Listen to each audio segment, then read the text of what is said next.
Il était une fois, dans une vaste et grande forêt, il vivait dans une école, une jeune fée qui était quelque peu maladroite. Elle allait toujours dans les cours, mais elle ne comprenait rien et ça n'allait vraiment pas. Alors un jour, elle trouvait ça très étrange que sa maîtresse décide de lui donner une tâche bien précieuse: porter une dent d'enfant dans le quartier général. Elle trouvait ça absolument absurde puisque elle était tellement étourdie qu'elle perdait absolument tout. La dernière fois qu'elle avait fait ce test, elle avait perdu la dent à l'intérieur d'un rocher qui l'avait complètement broyée, ce qui était totalement perdu. Elle était très, très Mais telle désorientée. était la volonté de la maîtresse des fées. Donc, la petite fée prit tout son courage et lui dit: Je ne la décevrai pas cette fois. J'ai appris de cette expérience, il est maintenant à moi de montrer ma nouvelle maturité. Alors, avec ses grandes ailes, elle partit et elle voyagea, puis entra devant les portes du quartier général. Quand soudain le garde lui dit: Halte! Mais que faites-vous ici? La petite fée, assez surprise, répondit: Je viens porter les dents de ma maîtresse de notre école d'épée.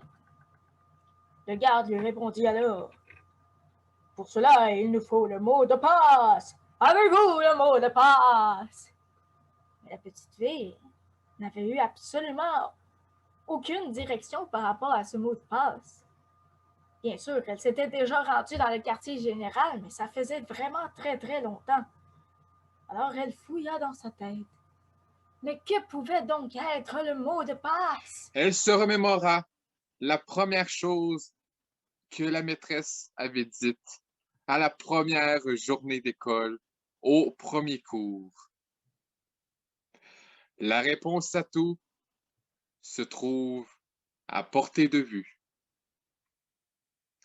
Elle regarda autour d'elle, et elle aperçut une petite chenille qui se faufilait à travers le champ. Et sans réfléchir, elle prononça chenille. Le garde, tout surpris, lui dit: Mais comment une si jeune fée comme vous peut connaître le mot de passe? C'est habituellement que les fées adultes qui peuvent entrer ici. Et la jeune fée répondit: C'est parce que je suis une fée spéciale. Une fille spéciale avec de longues oreilles et un sens de l'observation hors pair. C'est d'ailleurs pour cela que j'ai été mandatée pour cette mission, répondit-elle. Le garde, complètement ébaubi, la regarda pantois et lui dit: Une adulte dans un corps de petite fée. Eh bien, j'aurais tout vu. Et sur ces mots, il décida d'ouvrir la grande porte qui, en grinçant, réveilla tout plein de petites souris qui venirent accueillir la petite fée. Il la regardait. Oh, mais qu'est-ce qu'elle est belle! Nous avez-vous apporté du fromage? Nous avez-vous apporté du bacon? Et non, la petite fée dit: Non, je viens porter une dent spéciale, une dent d'enfant. C'est ma maîtresse à l'école des fées qui me l'a donnée. Et les petites souris en chœur firent: Oh, pas la dent de Michael Tremblay. Et la fée fit: Oui. Et les petites souris se séparèrent sur son passage, lui traçant le chemin vers l'écrin de velours où elle devait aller porter la dent de Michael Tremblay. Mais que pouvait bien avoir de spécial cette dent qu'elle avait portée avec tout son courage dans son cœur ne sachant pas ce que cette dent pouvait faire, était-elle magique? Elle se demanda si c'était une bonne chose de la laisser. Pourtant, sa maîtresse était quelqu'un de très fiable et il fallait la croire. En arrivant devant l'écran, la petite fée fit tomber la dent sur l'écran qui changea de couleur au contact instantané de la dent. La fée eut pendant une seconde très peur. Les petites souris se mirent à applaudir. On entendait partout petits battements de pattes. Ah! Ah! La fée, après toute cette aventure, après tout ce voyage, devint très fatiguée, très faible, et ses ailes faillirent à la tâche de voler. Et elle tomba lourdement, lentement au sol, récupérée par plein de petites infirmières qui vinrent à sa rescousse. C'est alors que la fée prit la dent. La dent était magique, effectivement. Michael Tremblay s'approcha, dit « Bonjour, je voudrais avoir ma dent, s'il vous plaît. » La fée lui remit la dent. Michael dit « Oui, c'est ma dent. C'est une dent que j'avais quand j'étais bébé. » Il prit la dent, la lança dans les airs. Il se transforma en prince charmant. « Bonjour, ma fée. Vous m'avez aidé à reprendre ma vraie identité. Maintenant, allons vers le monde et profitons de cette dent pour conquérir le cœur de tous les petits-enfants avec toutes nos amies les souris qui peuvent nous suivre ici et nous aider. Elles sont tellement gentilles qu'on ne peut passer à côté. Nous allons réussir. Mais Michael Tremblay avait un cœur malicieux. Derrière cette gentillesse qu'il montrait se cachait une soif de pouvoir. Il voulait conquérir le monde, conquérir l'univers avec sa nouvelle apparence de prince charmant. Il avait tout le charisme pour mener à bien son plan diabolique. Alors, la fée ne s'aperçut de rien et suivit Michael dans le royaume. Il se promenait ainsi et avec sa dent magique transformait tout qui passait à côté de lui. Tout était devenu plus sombre, lugubre. Même le cœur de la petite fée se transformait tranquillement. Elle voulait combattre, mais elle se rendait compte trop tard du mal qui se produisait. Non. Est-ce que c'en était fini du royaume? Est-ce que le mal de ce bienfaiteur allait finir par corrompre tout le monde? Ah, l'herbe, même l'herbe était noire. Tout était sombre, lugubre, colérique. Il n'y avait plus de ricanement. Même le soleil arrêtait de bourdonner dans le paysage. Rien n'était plus comme avant.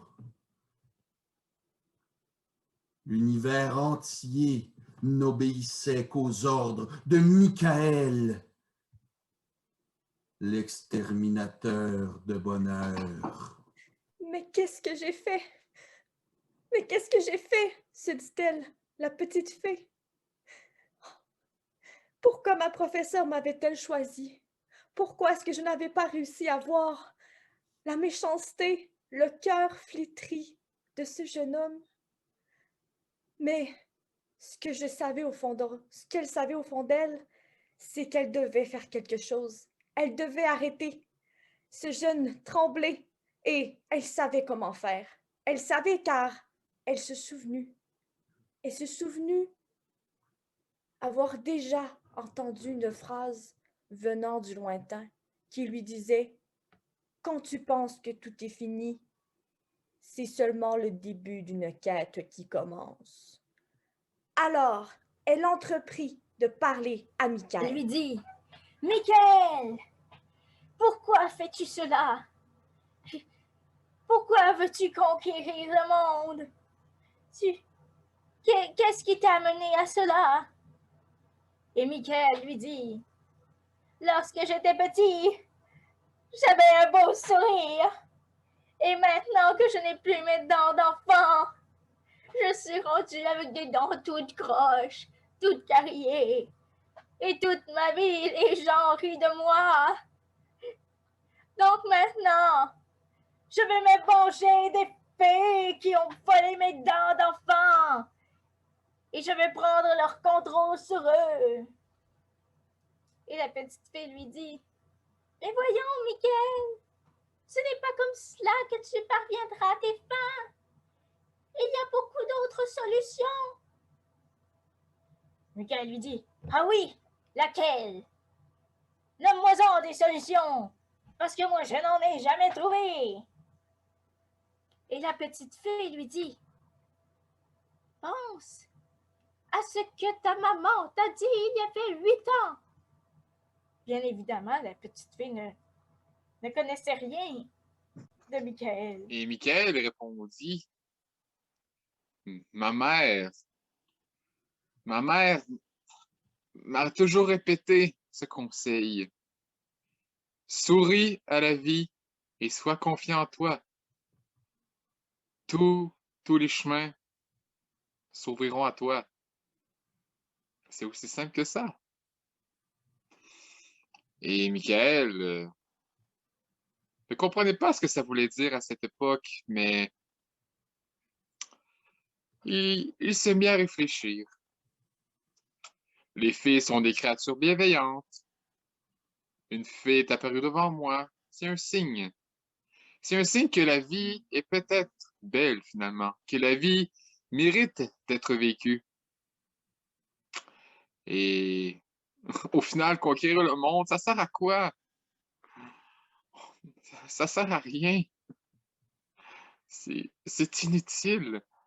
Il faut juste vivre son petit bonheur à soi et laisser le bonheur des autres, tout simplement. Michael, devant cette révélation, venue tout droit de son enfance, se mit à pleurer, des rigoles de larmes, lui qui n'avait plus pleuré depuis le départ de sa mère.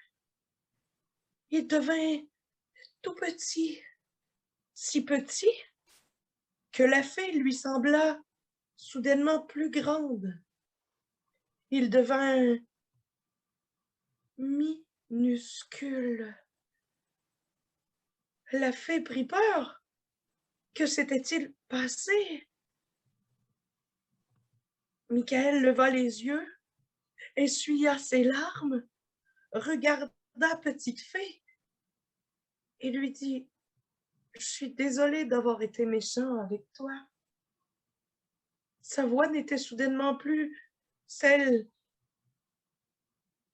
de l'ogre Michael, mais il lui sembla qu'elle était cristalline, comme la voix d'un enfant encore pur. Ils se regardèrent pour la première fois, face à face, aussi haut qu'un haricot. Elle lui dit, « Souris donc pour voir à la vie. » Et Michael afficha un sourire étincelant. Plus aucun trou, plus aucune dent noire, plus aucune dent croche, que des belles dents droites. Il était redevenu l'enfant. Michael tremblait. Elle se mit à penser, mais que peut-il bien devenir maintenant qu'il est minuscule? Elle sortit de sa besace de la poudre de fée qu'elle gardait pour les événements spéciaux. Elle n'avait pas suivi ce cours, elle avait fait l'école buissonnière. Elle tenta, en soufflant un peu de poudre au nez de Michael, et il advint une chose magique à ce moment-là. Michael se mit à flotter dans les airs. Il était léger, mais à ce point, c'était surprenant. Il se mit à flotter dans les airs et doucement, Il lui poussa, poup, une aile, poup, une autre aile, poup, une troisième, poup, une quatrième aile. Et il sembla à la fée qu'elle se Ils étaient devenus tous deux des fées. Michael prit de peur, dit « Mais qu'est-ce que tu m'as fait? » « Je t'ai fait le plus beau cadeau qu'on puisse faire à quelqu'un d'autre, et je n'avais de poudre que pour une fois. » Mais ma fée, je ne sais comment faire. Je ne sais comment voler aussi bien que vous, malgré mon si beau sourire. Je ne peux voler. Il va falloir que vous me montriez. Alors la fée dit à Michael, ne t'en fais pas, Michael, je vais te prendre sous mon aile et je vais te montrer comment faire pour aller semer la joie et le bonheur partout dans le monde, car c'est bien notre devoir à nous, les fées. Maintenant, tu es une fée, mais tu es un homme fée. Ça que c'est différent, mais tu vas être le premier homme fée au monde. Tous les petits-enfants vont aller vers toi et les petites souris, ils vont t'adorer. Mais ma fille, il va falloir me montrer comme il faut parce que je suis très maladroit. Ne t'en fais pas, Michael. Je vais te montrer comment faire pour conquérir le cœur de tous les enfants. Et toi aussi, tu vas pouvoir les rendre heureux comme toi. Tu es devenu heureux. Avant, ce n'était pas comme ça. Mais maintenant, regarde-toi. Oui, ma soeur, ma fille, je suis heureux, je suis bien. Merci beaucoup. Merci beaucoup. Alors, Michael a vraiment volé littéralement sous l'aile de la fée pour réparer tous les dégâts qu'il avait causés. Rendre les gens heureux était maintenant sa nouvelle vocation. Il devenait l'homme-fée le plus merveilleux qui puisse exister. Toute la noirceur qui avait été créée par lui-même est devenue de la couleur, de la beauté, de la bonté. C'était merveilleux. Il a fait le tour du monde. Il a réussi à rendre des millions de personnes heureuses, joyeuses. Ah, il a vécu une belle vie de fée. Et un jour, il a vieilli. Il a vieilli comme ça. Avec le temps, il a pris sa retraite, la retraite de l'homme fée. Il a finalement séjourné dans un petit chalet de fées à Magog. Et depuis ce temps-là, il est surnommé Homme-fée Magog.